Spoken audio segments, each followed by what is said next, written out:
एक उम्र के होने के बाद कह सकते हैं कि बहुत सारा चीज़ें होता है वो भूल जाते हैं, बहुत ऐसे चीज़ जो नहीं बोलना चाहिए वो भूल जाते हैं।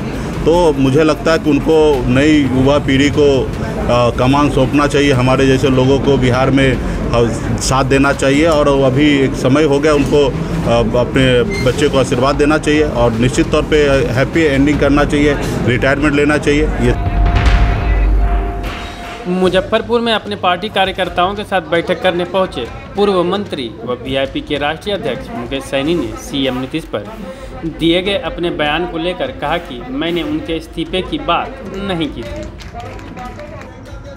किसी मीडिया कर्मी ने पूछ लिया था कि नीतीश जी को उम्र के हिसाब से क्या राजनीति छोड़ देना चाहिए, तो मैंने तब कहा था कि उनका उम्र हो गया है, उन्हें आराम करने की ज़रूरत है और अगले पीढ़ी को मौका दे देना चाहिए। लेकिन बीजेपी के नेता कह रहे हैं कि उनके नेतृत्व में ही चुनाव लड़ेंगे। ये तो अच्छी बात है, हम भी चाहते हैं कि सीएम नीतीश के नेतृत्व में अगला विधानसभा चुनाव लड़ा जाए। हमें कल मीडिया के साथी ने कहा कि क्या नीतीश जी का उम्र ज़्यादा हो गया, क्या उनको छोड़ देना चाहिए कुर्सी, क्योंकि उन्हीं की पार्टी के नेता ने इस तरीके से बात लिखा जिसमें उम्र होने के बाद छोड़ने की बात कह रही थी। तो हमने कहा कि ये बात सही है कि उम्र निश्चित तौर पे नीतीश जी का हो चुका है, ऐसे समय में उनको घर पे आराम करना चाहिए और अगला पीढ़ी को वो कुर्सी छोड़ देना चाहिए ताकि अगला पीढ़ी बिहार को भविष्य के लिए बिहार के लिए काम कर सके। मुझे ये नहीं चाहता कि वो छोड़ दे, मैं तो चाहता हूँ अगर वो, आज मैंने देखा कि भारतीय जनता पार्टी के नेता सब कह रहे हैं कि उनके नेतृत्व में चुनाव लड़ेंगे, तो मेरे बहुत खुशी है। मुकेश सहनी ने आगे कहा कि अगर बीजेपी जदयू वाले चाहते हैं कि नीतीश जी के नेतृत्व में ही चुनाव लड़े तो इसमें हमें कोई आपत्ति नहीं है। हम तो युवा चेहरा तेजस्वी यादव जी के नेतृत्व में चुनाव लड़ने वाले हैं। सीएम नीतीश मैदान में आए और फिर बिहार की जनता तय करेगी कि बिहार के लिए बेहतर कौन है, तेजस्वी यादव या नीतीश कुमार।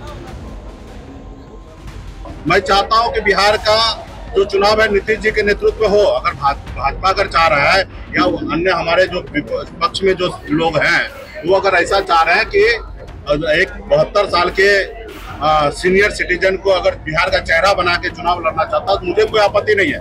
मेरे पास युवा चेहरा श्री तेजस्वी प्रसाद यादव जी हैं और मैं उनके चेहरा के साथ हम बिहार में मैदान में उतरेंगे। अगर उनको लगता है कि नीतीश जी के चेहरे पे चुनाव लड़ना तो स्वागत है, आए मैदान में और फिर बिहार के जनता युवा सब लोग देखेंगे कि भाई बिहार के लिए बेहतर कौन होगा। तो मुझे कोई आपत्ति नहीं है। मैंने कहा कि भाई सीनियर सिटीजन के नाते वो आराम करे, घर पे जाए और अगले पीढ़ी को सौंप दे। वहीं मुकेश सहनी ने कहा कि आगामी चुनाव में तेजस्वी यादव के साथ चुनाव लड़ेंगे और सरकार बनाएंगे। इस सरकार में मेरी भूमिका भी बहुत अहम होगी।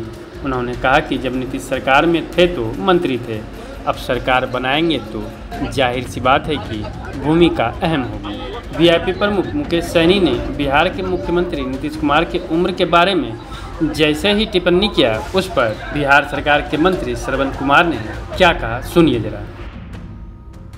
छोटे नेता है जिनको कोई अपनी न जमीन है न जनता से लगाव है, हेलीकॉप्टर से आए हैं, हेलीकॉप्टर से उड़ के चले जाते हैं, इसी तरह का बयान देते हैं। इनके बयान का कोई मतलब नहीं है और न इनके बयान का कोई जनता नोटिस लेता है और न कोई नोटिस नेता लेता है। तो अपना बोलते रहते हैं इन लोगों का बयान पर आप लोग भी बड़ा बड़ा खबर बनाने की कोशिश करते हैं। आप लोग भी थोड़ा सचेत हो जाइए और ज़मीनी हकीकत को मापिए, देखिए, तब पता चलेगा कि आखिर क्या है। बहरहाल बिहार विधानसभा चुनाव में वक्त अभी बाकी है, लेकिन बिहार में विधानसभा चुनाव को लेकर पारा गर्म हो गया है। अब चुनाव में आगे क्या होगा ये चुनाव के बाद और चुनाव के समय ही पता चलेगा। लेकिन जिस तरह से बिहार में राजनीति चल रही है उससे तो साफ है कि बिहार में विधानसभा चुनाव की शुरुआत हो गई है। आज के अंक में बस इतना ही। अगले अंक में कोई और जानकारी लेकर आएंगे। वीडियो अच्छा लगा हो तो लाइक कीजिए और अपने दोस्तों में शेयर कीजिए। वीडियो में कमेंट करके वीडियो कैसा लगा ज़रूर बताएं। समाचार फॉर पीपल लिंक्स को सब्सक्राइब नहीं किया है तो चैनल को सब्सक्राइब कर लीजिए ताकि नोटिफिकेशन मिलते रहे।